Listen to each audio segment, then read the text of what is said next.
সাবেক জামাত নেতা এবং এমপি মুক্তিযোদ্ধা গাজী নজরুল ইসলামের এই ঘটনা নিয়ে চরমোনাই একদম আওয়ামী স্টাইলের আওয়ামী ন্যারেটিভে অপরাজনীতি করার চেষ্টা করেছে, কিন্তু তাদের সেই চেষ্টা মুহূর্তের মধ্যেই ধরাশয়ী হয়েছে।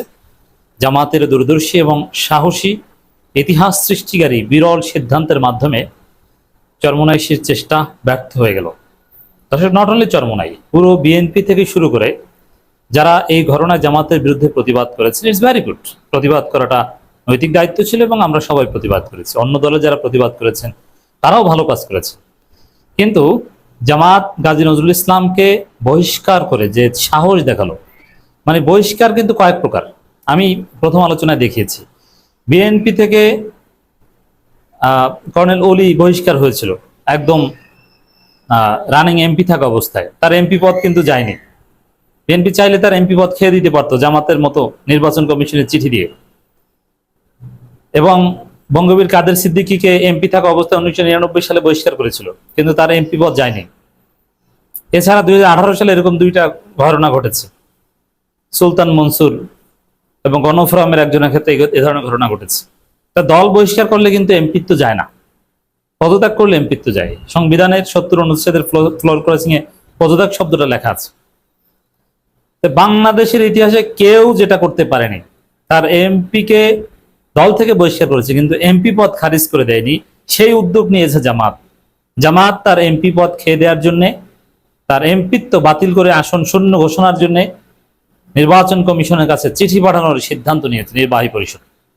এর মধ্য দিয়ে যারা জামাতের সমালোচনা করেছেন এবং পুরো বাংলাদেশে একটা নজির সৃষ্টি করলেন যে ভবিষ্যতে বিএনপির কেউ যদি এ ধরনের অপকর্মে ফেসে যায়, আওয়ামী লীগ তো নাই, যদি আবার আসে তাদেরও কেউ যদি অপকর্মে ফেসে যায়, চরমোনার কেউ যদি ফেসে যায়, তাহলে তারাও বহিষ্কার করতে বাধ্য হবে, নইলে পুরো বাংলাদেশ ফুসে উঠবে। তো দর্শক, এটা একটা এক্সাম্পল সেট করেছে। এর মাধ্যমে মূলত যারা এখানে জামাতের বিরুদ্ধে মাত্রাতিরিক্ত রাজনীতি করার চেষ্টা করেছেন তাদের রাজনীতি ব্যর্থ হয়েছে। বিএনপি অনেক কিছুই করেছে, জামাতকে বেশিং করেছে, এটা করবে, ইট ওয়াজ নর্মাল। এবং সাতক্ষীরা সামনা করে বিক্ষোভ মিছিল করেছে, ঝাড়ু মিছিল, থুতু মিছিল, অনেক কিছুই করেছে।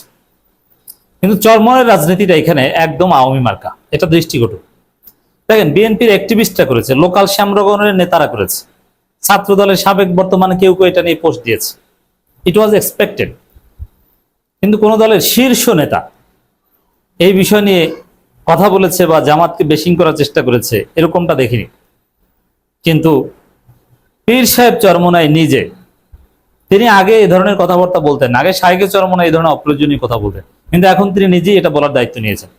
পীর সাহেব চরমোনাই নিজে এই বিষয়টা নিয়ে জামাতকে আওয়ামী ন্যারেটিভে চেপে ধরার চেষ্টা করেছে। কি আওয়ামী ন্যারেটিভ? দেখেন পীর সাহেব চরমোনাইয়ের বক্তব্যটা কি। জামাতের যুদ্ধাপরাধের বিষয়টি বহুল আলোচিত, সুপ্রতিষ্ঠিত। এটাই গাজী নজরুল ইসলামের ঘটনাকে কেন্দ্র করে এটা বলেছে। জামাতের যুদ্ধাপরাধের বিষয়টি বহুল আলোচিত, সুপ্রতিষ্ঠিত, এটা কার কথা? এটা একদম আওয়ামী দালাল ছাড়া কেউ এটা বলতে পারে না। কারণ জামাতকে যুদ্ধাপরাধ বানিয়েছে, যুদ্ধাপরাধী বানিয়েছে একমাত্র আওয়ামী লীগ, অন্য কেউ না। শেখ হাসিনার আদালতের, শেখ হাসিনার প্রমাণ, শেখ হাসিনার ন্যারেটিভ, তাও প্রথমে যুদ্ধাপরাধী বলে, যুদ্ধাপরাধও বলে না। এইসব লিগাল এবং টেকনিক্যাল টার্ম তো আর হুজুর বুঝেন না। What is the difference between যুদ্ধাপরাধ অ্যান্ড মানবতা বিরোধী অপরাধ? War crime and the crimes against humanity, এর মধ্যে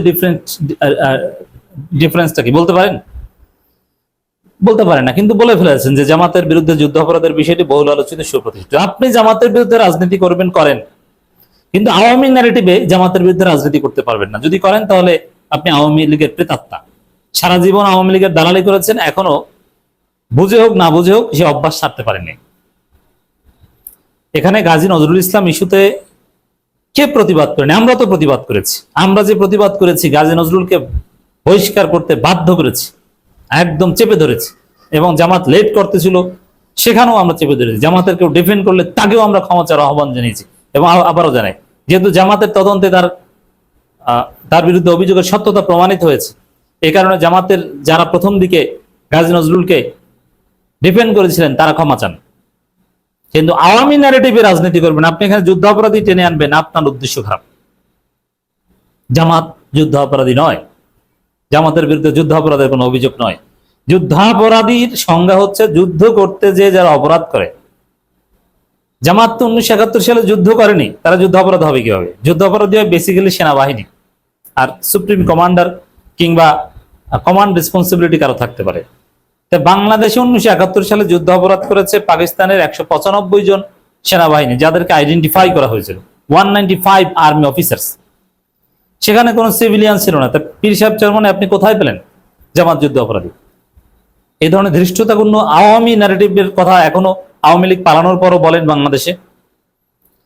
এরপরে আবার বলছেন যে জামাত যেদিন লোগো থেকে আকিমুদ্দিন উঠিয়েছে সেদিনই তারা পরাজিত।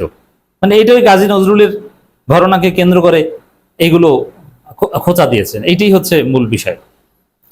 এগুলো অ্যাক্টিভিস্ট লেভেলে অনেকে বলতে পারেন, বাট দলের শীর্ষ নেতৃত্ব বলেন তাদের দেউলিয়ত্ব কতদূর, তাদের রাজনীতি এগুলো, এর বাইরে রাজনীতি নেই। শীর্ষ নেতৃত্বের দৌড়তে হলে এগুলো নিয়ে। দর্শক, জামাত তাদের লোগো থেকে আকিমুদ্দিন উঠিয়েছে সেদিন তারা পরাজিত হয়েছে। আচ্ছা, আপনাদের লোগো তাকিমুদ্দিন আছে নাই কেন? তাহলে আপনি এটা নিয়ে কথা বলেন কেন? আপনার লোগো তো তাকিমুদ্দিন নেই। আর এটা চরমনাই ভালোভাবেই জানে। এখানে দুইটা ব্যাখ্যা দিয়ে আপনারা অনেকে মজা পাবেন। এটা অনেকেই বলে যে জামাত লোগো থেকে আকিমুদ্দিন উঠিয়েছে। জামাতের লোগোতে কখনোই আকিমুদ্দিন ছিল না। আপনি প্রমাণ করেন পারলে। আকিমুদ্দিন সম্মিলিত যে লোগো, ওটা জামাতের অফিসিয়াল লোগো ছিল না, ওটা জামাতের লোকজন অনেকে প্রচার করেছে। আপনি এটা কোথায় পেলেন? আর দ্বিতীয় কথা, মূল যে বিষয়টা, যে জামাতের গঠনতন্ত্র থেকে কিছু বিষয় সংশোধন করা হয়েছে, সরাসরি দিন কায়েম, ইসলামী আন্দোলন, এরকম কিছু বিষয় সংশোধন করা হয়েছিল নিবন্ধন পাওয়ার সুবিধাতে। এটা বাংলাদেশের সংবিধানে তখন যে রীতি ছিল যে জামাতের যে গঠনতন্ত্রে সেই ধারাগুলো থাকলে তারা নিবন্ধন পাবে না, যার ফলে বাধ্য হয়ে জামাতকে তাদের গঠনতন্ত্র সংশোধন করতে হয়েছে। এটা বাধ্য হয়ে করতে হয়েছে তাদের। আর এই জন্যে জামাতকে দায়ী করা, এটা তো জুলুম। আপনি জেনে শুনে এই কাজ করছেন। দেখেছেন চরমনের রাজনীতির কি অবরাজনীতি? এটা কি ইসলাম? হ্যাঁ, জামাতের সমালোচনা করবেন, ভুল ধরিয়ে দিবেন, কিন্তু আপনি কি করছেন? আপনি তো আওয়ামী ন্যারেটিভে মিথ্যাচার করছেন, প্রোপাগান্ডা চালাচ্ছেন। এটা তো ইসলাহের কোনো পদ্ধতি না। তো দর্শক, আরেকটা বিষয় বলি, যে এখানে জামাতের বিরুদ্ধে অবশ্যই অন্যায় করলে তারা বলবেন, আমরাও বলবো, কিন্তু এটাও নিজেদের দিকেও তাকাতে হবে। আমরা ভালোভাবেই জানি যে এখন পর্যন্ত এরকম কিছু বিচ্যুতি হলো সবচেয়ে কম অপরাধী দল জামাত। আর্থিক অনিয়ম হোক আর এ ধরনের চারিত্রিক অধঃপতন হোক, জামাতের মধ্যেও ভয়াবহ অধঃপতন, এটা কালেকটিভ অধঃপতন, পুরো জাতি হিসেবে আমাদের অধঃপতন। কিন্তু তার মধ্যে in compare with any others, Jamaat এখন পর্যন্ত ফেয়ার। চরমনাইতে জামাতের চাইতে এই ধরনের অপরাধী, নৈতিক স্থলনজনিত অপরাধ আর বেশি পাওয়া যাবে। আর জামাতের মতো বড় দল হলে তখন বুঝতেন মজা। জামাতের মতো প্রায় 80 জন এমপি নিয়ে সংসদে যান, দেখবেন যে আপনাদের 10 জন নাই, আপনারা নিজেরাই বহিষ্কার করে ফেলেছেন। এবং হাফিজুর রহমান সিদ্দিকী, হাবিবুর রহমান মিসবা, তাদের পরকীয়া কাণ্ডের বিরুদ্ধে আপনারা কোনো ব্যবস্থা নিতে পেরেছিলেন? তারা তো এখনো আপনাদের আশেপাশে বড় বড় চেয়ারে বসে ওয়াজের ময়দানে, আপনাদের সেলিব্রিটি। অতএব জামাতের বিরুদ্ধে বলার আগে নিজেদের দিকে তাকান, এবং আপনাদেরকেও এই বহিষ্কার, এই চর্চা এখন থেকে করতে হবে কারো বিরুদ্ধে অভিযোগ প্রমাণিত হলে।